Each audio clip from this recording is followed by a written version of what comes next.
Some are pointing out a potential problem with Missouri's justice system. Unless a person is on death row, they cannot ask courts to hear new evidence that might prove their innocence. For some, this has led to decades behind bars for a crime they did not commit. This justice system has a crack in it.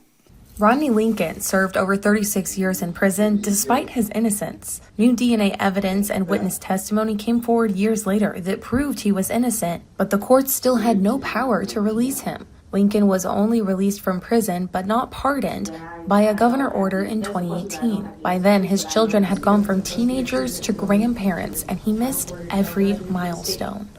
I was separated from my children, other members of my family, my friends, life itself.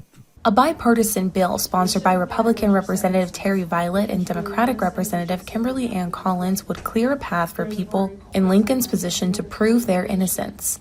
In our criminal justice system, no one, and I do absolutely mean no one, should be convicted and imprisoned for a crime that they did not commit. Under this bill, a convicted person could ask the court for another hearing if new evidence comes forward proving their innocence. Completely cuts the state out of the process. However, the Missouri Attorney General's office sees two issues with this bill. They're concerned about frivolous lawsuits being filed, clogging up the courts, and about victims having to hear their cases over and over. The bill undermines the rule of law and is a miscarriage of justice, and if what's worse is it's doing it on the backs of victims. But for Lincoln, justice won't be served until his name is cleared. And the one thing I want to leave behind me, a piece of paper that says he's innocent. This bill needs the approval of a House committee to move forward. That committee meets next this Wednesday afternoon. Reporting in Jefferson City, I'm Hannah Falcon, WGEM News.